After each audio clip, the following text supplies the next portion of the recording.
Krytyka polityczna urodziła się mniej więcej 2 dekady temu w Warszawie i razem z Warszawą się zmieniała, dojrzewała. Na takim przecięciu się tych zmian trochę krytyki i trochę miasta okazało się, że możemy się spotkać z miastem jeszcze raz tak blisko. Pojawił się program Społeczna Instytucja Kultury, w którym postanowiliśmy wystartować po to, żeby móc się z warszawską publicznością znowu zacząć spotykać przez organizację wydarzeń, warsztatów, działań skierowanych do bardzo różnych grup, które nie zawsze były przez inne instytucje zapraszane do udziału w szeroko rozumianej kulturze. Tak właśnie powstała Jasna.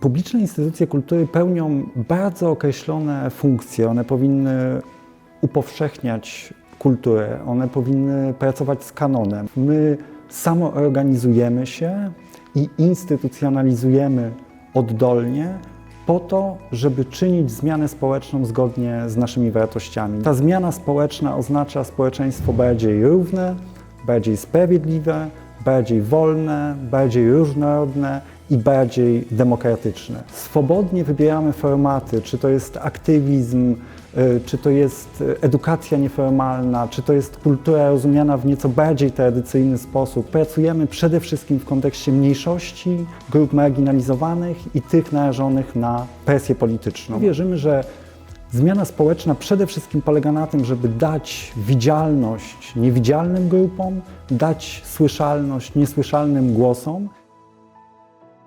Od samego początku funkcjonowania Jasnej prowadzimy coś, co nazywa się programem wzmocnienia środowisk twórczych. Głęboko wierzymy, że bardzo warto wsłuchiwać się w głos artystów i artystek, bo mają bardzo wiele do powiedzenia o tym, co dzieje się w świecie i też głęboko wierzymy w to, że przez ich działania artystyczne ten świat da się jakoś nie tylko opowiadać, ale też trochę zmieniać. Myślę, że to, co się dzieje chyba w większości prac, które są tymi pracami laureackimi, to jest głęboka praca w obszarze pracy ze społecznością, pracy lokalnej, pracy z osobami, czy to są środowiska queerowe, czy to są środowiska migranckie, czy to są poszczególne miejsca, które doświadczają katastrofy ekologicznej. Osoby pracują razem, pracują kolektywnie, wytwarzają coś, co jest nowe, ale też w oparciu o współpracę i dzielenie się pomysłami, wymianę. Bardzo dużym wysiłkiem dla artystów i artystek jest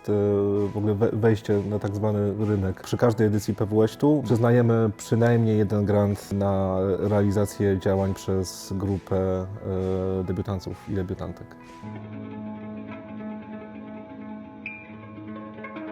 Jesteśmy też miejscem spotkań z artystami i artystkami w ramach wielu programów, ale za 2 mam przyjemność jakoś tak trochę odpowiadać, czyli pokazówki i wolne niedziele. Takie momenty w historii, w których artyści i artystki bardzo różnych dziedzin, w przypadku pokazówek mogą pokazywać swoje prace filmowe, opowiadać bardzo często o swoich działaniach społecznych, które prowadzą przy okazji realizacji swoich prac artystycznych. Drugimi takimi nietypowymi spotkaniami między publicznością a artystami, artystkami jest seria koncertowa Wolne Niedziele, czyli taka seria, gdzie muzycy bardzo często, absolutnie po raz pierwszy mają możliwość pokazania się solo. To jest takie ciepłe, intymne i właśnie przez to bycie samemu na scenie z życzliwą publicznością coś bardzo ciekawego się między tą publicznością i tymi muzykami wydarza.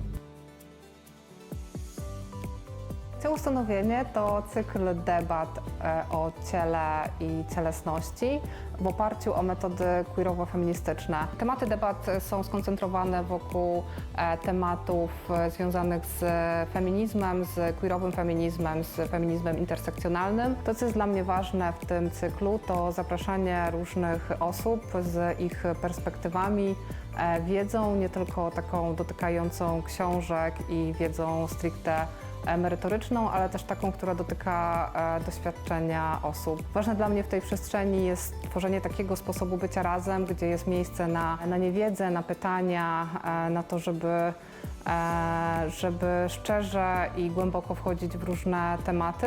To, co w ogóle sprawiło, że chciałam prowadzić te debaty, te spotkania, to jest takie poczucie, że osoby, szczególnie osoby socjalizowane do roli kobiet, czy osoby z które są z grup mniejszościowych czy marginalizowanych, nie mają takiej przestrzeni do wypowiedzi albo czują, że to, co chcą powiedzieć albo to, co mają do powiedzenia, nie jest wystarczająco ważne. Zależało mi na tym, żeby stworzyć taką przestrzeń, w której będą czuły się ważne i w których ich głos będzie mógł być usłyszany.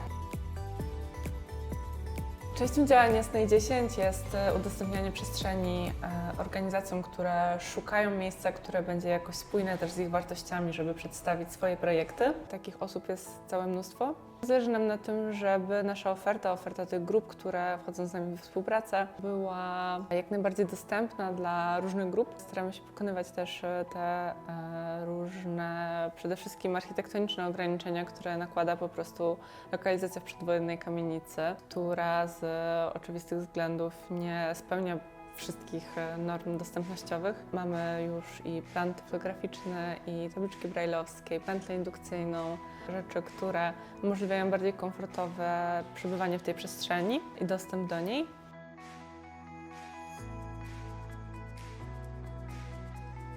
Jasna jest bardzo ważną przestrzenią dla społeczności z doświadczeniem migracji i uchodźstwa. Oprócz tego, że jakby dajemy przestrzeń osobom z doświadczeniem migracji i uchodźstwa, łączymy te osoby z naszą główną społecznością. Jest to dla nas bardzo ważne, dlatego że chcielibyśmy tworzyć większą społeczność naszą, a nie bardzo dużo małych społeczności. Dla nas bardzo ważne jest, żeby w tej przestrzeni mogły znaleźć też miejsce, czy współtworzyć ją osoby o różnych doświadczeniach, też o doświadczeniu